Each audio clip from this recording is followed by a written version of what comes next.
again, this is John, and I'd like to continue our series on farming for profit. As I mentioned in our first episode, profit is the ultimate goal, in a sense, of our farming operations. I know it's not the only goal, but unless we are making sufficient money to continue our operations, we are really not going anywhere.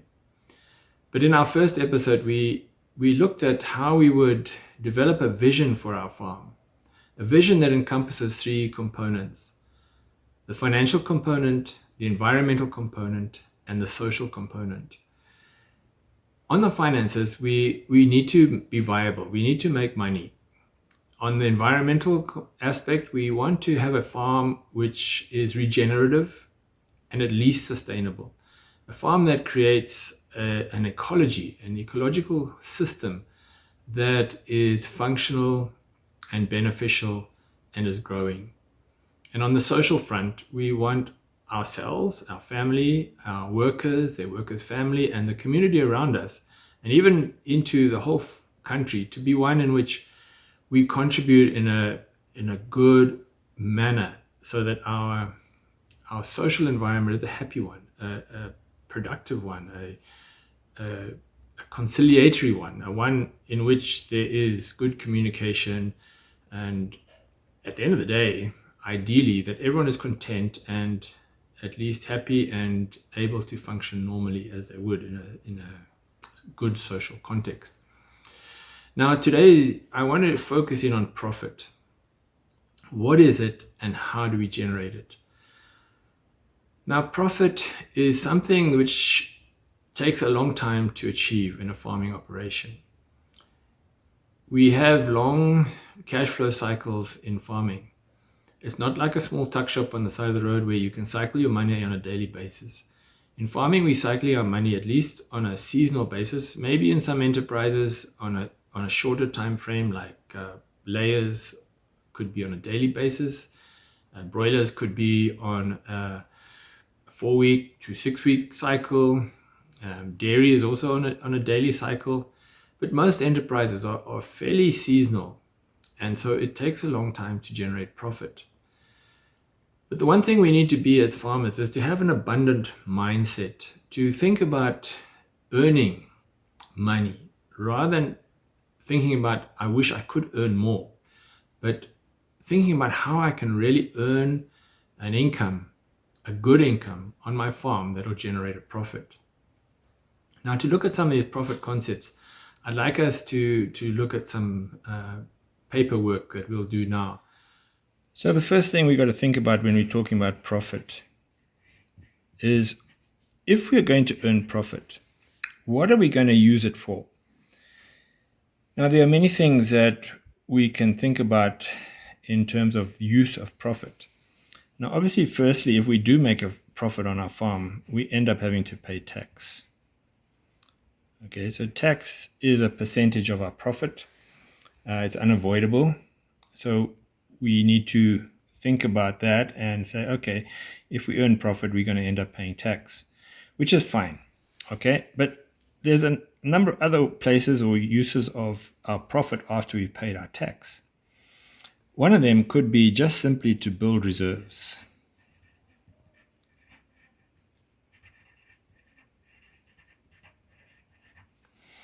Okay, so how are we going to do that? We need a stable currency, of course, to build reserves, or we can put our money into certain stocks that can be called upon later. Another use of profit would be to invest it back into the farm. So we can invest back into the farm. Now, it's probably sensible to only invest back into the farm, into an enterprise or into infrastructure that is going to earn us more money. There's no use necessarily just investing back into the farm for the sake of investing in the farm. There may be other places to invest that money. So we could invest off the farm.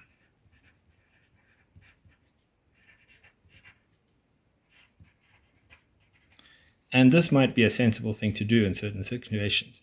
It might be worth investing in another business that's off the farm, investing in investments that will earn a good income over time. So that's another area where you can think about investing. Fifthly is to pay off debt. Now, obviously, we have to pay off debt if we do have debt. But sometimes we can delay the payoff of debt if that's possible in terms of the debt instruments that you have. Of course, we do want to end up being cash farmers if possible. So paying off debt is something that is important. And then sixthly, we may have shareholders who want to extract some value from the farm profit. That might be yourself, or it might be those who invested in you as a farmer. And if it's a business and there are shareholders who have a percentage of shareholding, they might want to extract some of that for themselves. And then seventhly, you may want to give some away.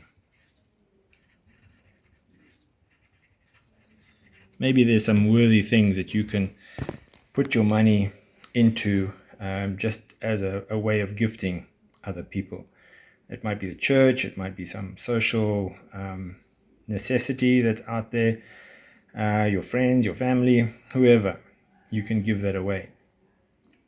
So these are things that you can spend your profit on, and it's worthwhile to try and put down some actual dollar values here. How much would you like to retain in the farm? How much would you like to invest back into the farm? How about investing off the farm? How much would you like to put there? How much do you need to use to pay off debt? How much will your shareholders appreciate? And what would you like to give away? And you can put numbers to all of these and give a total. So that then is your profit aim. What we would like to aim at in our farm to achieve a profit. Now, when we define our profit, okay, we want to have a certain amount here as our profit goal.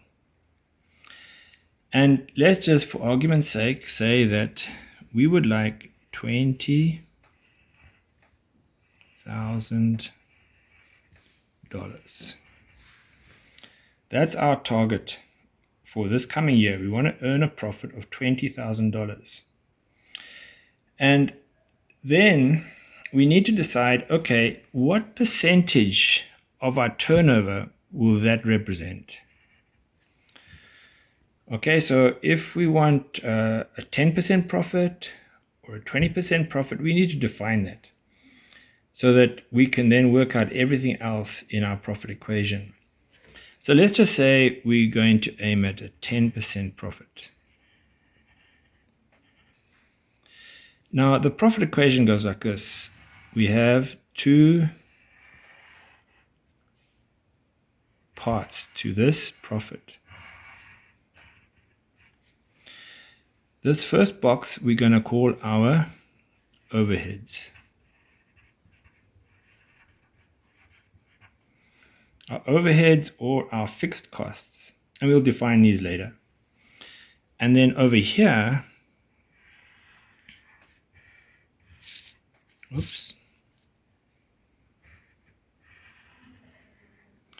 we're going to put our gross margin.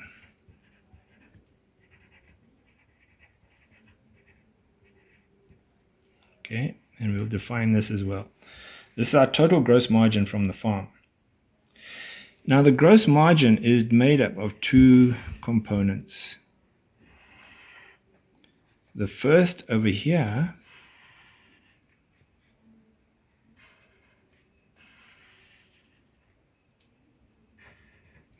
is our total income.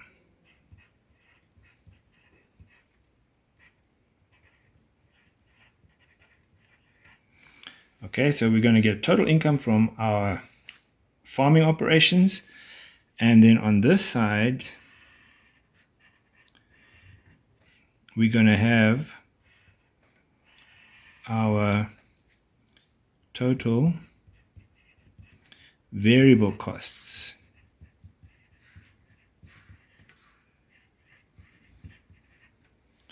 Okay, so total income minus the total variable costs, we're going to give us our gross margin.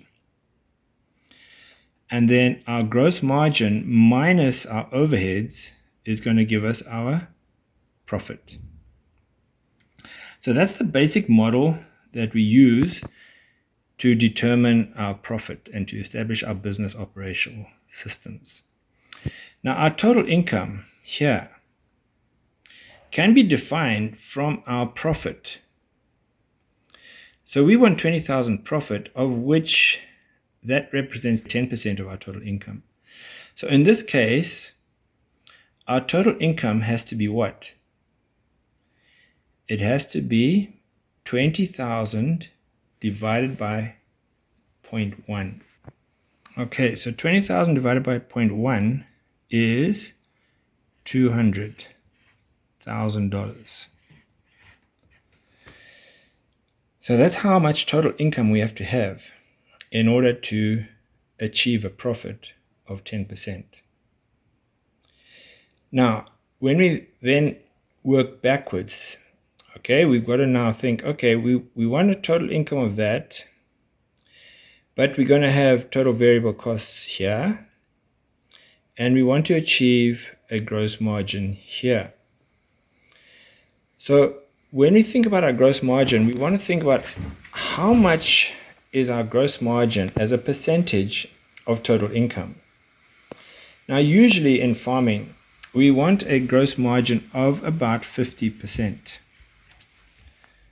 In other words, 50% of our total income must be our gross margin, which means here that our gross margin must be $100,000. That'll give us a gross margin of 50%. So if our gross margin is 50%, then our total variable costs here are also going to be $100,000. Okay, because we've got a total income of $200,000 minus $100,000 gives us a gross margin of $100,000. Okay, so now we've got our total income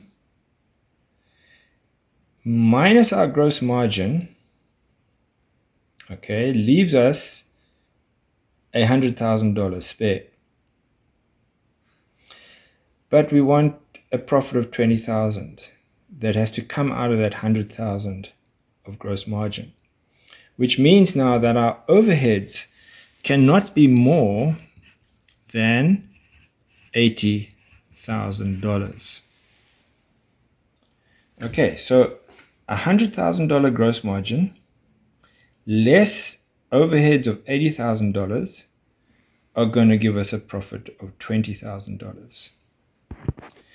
So now from that starting point, we now know the parameters within which our farm must operate. We must have enterprises that are going to give us a total income of $200,000 at no more cost than $100,000, so that we end up with a gross margin of $100,000. And our overheads or fixed costs must not exceed $80,000. And so now we can begin to budget our overhead costs and our total variable costs and our total income. And if we can budget these three items and manage our farm accordingly, we can then achieve a profit of $20,000. So that gives you a very simple model in which you can now budget and calculate all the components of your farming operations in order to achieve a profit. Now let's just quickly define some of these things. So a total income is going to be for example, your yield times price. If you're looking at crops that are going to produce a yield, or it could be the number of animals that you sell times the price of animals that you get, the price of meat or the price of eggs or whatever. Okay, on the variable costs, you're going to have your costs which vary according to the level of operation. Okay, so variable costs are things like fertilizer per hectare multiplied by the number of hectares, or the cost of feeding your animals times by the number of animals that you're feeding. So the more animals you have, the more you have to feed them. The more hectares you're going to grow, the more you need for fertilizer, chemicals, etc., labor, and so on. And you can work these out quite simply in a budget, and we'll go through that in the next episode. And then your overheads are all those costs that do not vary with the level of output.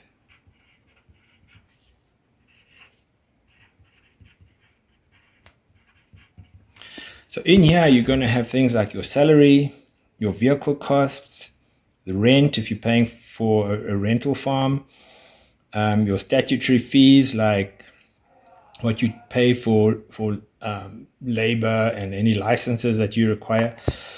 And these are sometimes called, and I like this term, wealth generating expenses.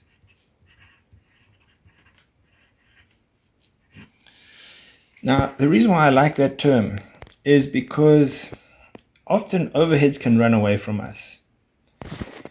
And if we think about these overhead costs as costs that are going to contribute to our ability to generate wealth, not so much in terms of things like fertilizer and chemicals and feed for our livestock and so on, but expenses that we need to expend in order to run our farm, whatever scale our farm is at. So, for example, rent. We have to pay rent in order to be able to generate wealth from the land that we're renting. We need vehicles to run around, go to town, do what. But if we think about our vehicle use as wealth generating, we're going to think of it in terms of every vehicle trip that I take. Is it contributing to the wealth generation on my farm? Likewise, my salaries. If I'm going to employ a manager, or I'm going to employ myself, for example, I'm going to pay myself a salary. Does my activity or the activity of my managers contribute to wealth generation in my farm? And are they really worthwhile? So that's why I like thinking about our overhead expenditures as wealth generating expenditures. And if they are not, if you are spending money on things which are not contributing to wealth in terms of immediate response or in the long run, then you really need to think whether you should be spending that money or not. So I trust that you follow this simple working. You begin with the profit that you want to make and decide what percentage of your gross income is that profit going to be. Then once you know those two numbers, you come down to your total income and calculate how much your total income has to be. Then you go to your gross margin and say, okay, what is my gross margin going to be? Is it going to be 40%, 50%? A rule of thumb is that gross margin should be 50%. So 50% of your total income is your gross margin. So that's where we get to 100,000. And therefore your total variable costs are your total income minus your gross margin to give you that $100,000. And when you come to budgeting your costs in your operations, in your enterprises that will generate this, you cannot exceed $100,000. Once you know those three, you can calculate how much overheads you can afford to spend, or how much you can afford to spend on overheads. And that is simply the gross margin minus the profit gives you your overheads. And you cannot spend more than that if you're going to achieve a profit of $20,000. So there we've been through that simple model in which you can, based on the profit that you want to get, work out the four main components of a business: your total income, your variable costs that together bring you your gross margin, and then from your gross margin you can work out how much you can spend on your overheads in order to achieve the profit that you desire. Now, I have a simple spreadsheet that I'm willing to share with you if you want, that helps you to calculate those things, or a paper model that I'll also put up that you can use to calculate these things. They're not difficult calculations. But when you look at that model, there are only three ways in which you can increase your profit. The first is to reduce your overheads. You see that your profit is gross margin minus overheads. So if you can reduce your overheads by tightly reining in those costs that are so easy to spend, by thinking of them as wealth generating expenses, and only spending that money if you are sure that they are going to contribute to the wealth generation of your farm, then you can spend them. But if they are not, then you've got to cut them out and reduce those overhead costs as much as possible. The second way to make profit is to increase your gross margin. And your gross margin, you see, is composed of two things. It's your total income and your total variable costs. Now, often your total variable costs are sometimes difficult to really reduce. I mean, you have to spend money on feed for livestock. You have to spend money on fertilizer or organic manures or whatever, tillage, planting operations, labor for your production. But you can also control those tightly.